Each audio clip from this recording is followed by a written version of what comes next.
All right, this is Walk in the Sanctuary Part 3. There's going to be a lot of them, I guess, because I keep going. But anyway, all right, so I said I was going to explain my last one, this diagram, a little bit further here. So, let's see, what I want to do is, okay, this is a top-down view of, like, say, the heavens, if you will. So you got Polaris, you got the Big and Little Dipper. That's the North Pole star, okay? Everyone uses that for navigation.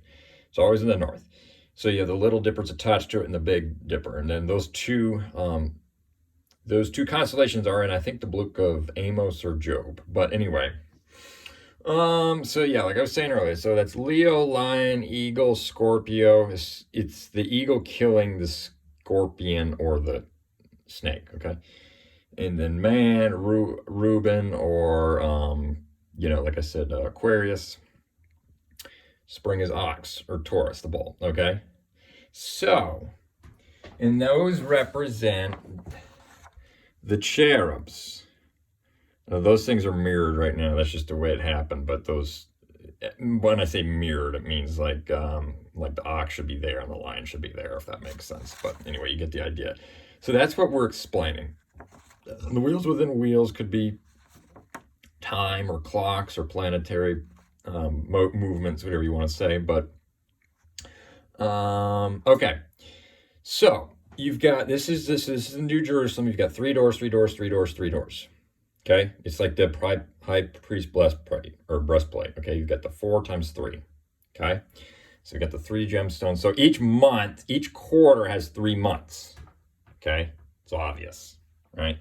So as it spins around, it's creating this motion, as in summer, as in, spring, or sorry, so spring, summer, fall, winter, spring, summer, fall, winter. You see that? Now, these 4 colors of purple, blue, gold, or brass, and red, those are what these colors are.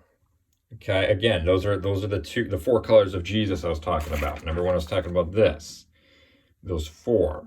So that's going to be, you've got the red, purple, blue, and gold. You see that? Okay, true gold, I should say. So that's why they're these colors, okay? So it's created throughout the seasons. You have this cycle of life and death, judgment and life, rebirth, right? That's what the seasons represent, okay? All the Native Americans, you see them do this stuff with the seasons too. I'm sure theirs is much, it's twisted, but then you've got the like I said, on each 4 corners is you've got a different, see, you've got a different cherub, lion, man, eagle, ox. You see that? So that's what that is. Let's see, what's the other one I was going to do? Oh, okay. So this could be further illustrated by the rivers, the 4 rivers around the Garden of Eden. Okay, they were parted 4 ways. Okay, now this shape you see this is false, this is true. This is Revelation, the first 7 or the 6 trumpets, okay? Each cherub, you'll notice it'll list the order of cherubs, just like it did in Ezekiel 8. It lists the creatures around the throne. It goes 1 through 4. The first, you pay very close attention, is each cherub, it introduces the first 4 horsemen. The lion introduces the white, that's Jesus. The second, the ox, introduces the red, and so forth. The Reuben, the man, introduces the black, and the eagle represents the pale. Okay, so, and then you can see the colors. But sun worshipers face west to east. True worship, like this, worships with the back toward the rising sun. Okay? So, what you pay close attention, though, is it's like wind. If you have an east wind, it comes from the east, it goes west. So the first horse is going this way. The second horse is going this way.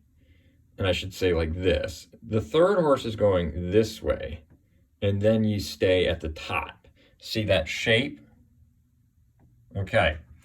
If I could illustrate it again, well, I've already done that. I'll do it. I got another picture, but it's doing this shape. If I could lay it out in a timeline, it's doing this. You see that? That's what the shape it's making. If I laid them out horizontally, it's making that shape. Okay, that's the thing. You're going east to west, then you lower yourself. That's going south, and then you come back up. So again, this is the sign of Jonah. This is the 3.5. Okay, so notice the 7 churches. Why in the Bible it's always east to west, east to west, east to west. Why is the 7 churches? Why are they going west to east? Why is the Pleiades known as the 7 sisters? I think it's listed in the book of Amos, the Pleiades. That's right next to Orion. Some people have heard that when Jesus returns, he comes from the belt of Orion. Well, the Pleiades is right next to Orion, and it's right next to Taurus the Bull. It's actually like right on the shoulder of Taurus the Bull.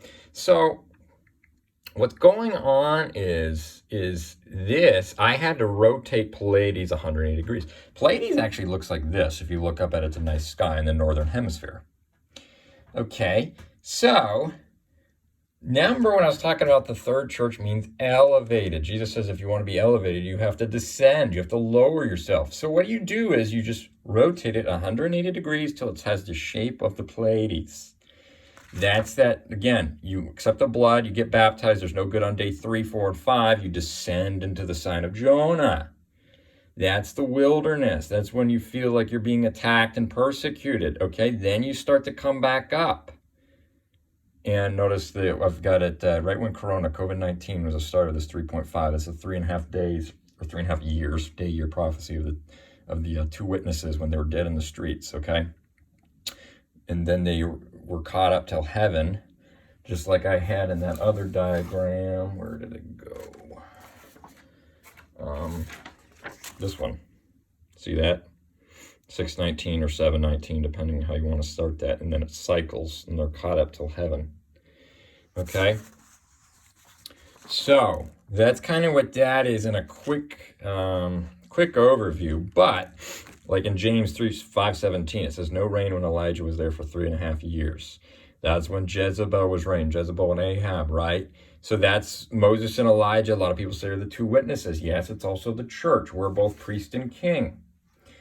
That's the 2 anointed ones, it says in the Bible. The only 2 anointed ones in the Bible were priest and king. Those were the 2 anointed ones, it says in Zechariah, stand before the throne, right?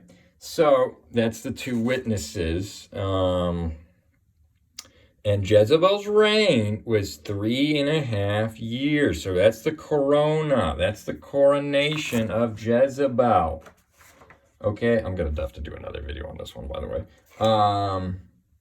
That is the corona, the coronation of Jezebel started in summer of 19. Add the 3.5 and you get to basically November, December of 2022, right? That's where we are right now. So again, like I was saying earlier, that's the end. So now you're going to see a bunch of, that's the end of these clasps. If you have the goat hair, it was the brass. If you have the truth, the gold. So that's where you're going to have false prophets and true prophets are going to come out about this month, okay? Well, next month too. I think Yahweh's given us plenty of time. That's why everything's shut down for the last 3 years. A lot of people, including myself, were furloughed and all that. So we've had plenty of ample time to study the Word. We have been prepared. What have you done with the last 3 years? Also, right now, look up in the night sky and find the bull. Ephraim, Joseph, Taurus, whatever you want to call it. Mars is right in between the horns. That definitely means something. Yahweh said he anointed or made the planets to tell times and seasons, right? So, the pagans obviously look at the stars too, the zodiacs, and they run their life based on it. The way the fallen angels operate is they time everything based on the zodiacs. But there is a true way of looking at this, and you can look at it from a very surface level. There's a big old red planet right between the horns of Ox. Well, Mars is the planet of war. Ephraim is, well, think about that golden calf, but that's what they kept worshiping. So that definitely means something big. I mean, I could explain that further, but I mean, you can understand that's a huge sign what's coming right now. All right, so like I said, Babylon makes this, here's another way of looking at it. It makes a false bridge. Okay, and they use alchemy, quicksilver. Okay, so what they do, like I said, is they try to go over, they elevate themselves. So that's what this means. You're supposed to lower, they do that. So then, if you look at the planets, I've already talked about that a little bit, like Moon is silver and Saturn copper. Oh, I want to also say something else about the planets. It says in Revelation, I'll give you the bright morning star. Who's the morning star? Well, it's Venus. Venus is just a pagan name for it. Of course, they twist everything. Venus is copper or brass. So the brass, that's Jesus, arises in your hearts. The moon in the silver. So that's, see how that works. It's the bright morning star arises in your hearts. And then it also says of the sun with healing, son of righteousness, in Malachi, talking about Jesus with healing in his wings. So that is a quick overview of that. I'll probably have to do one more on this. All right, there's a lot here, I know, but all right, I'll do one more on that, but that's all for this one.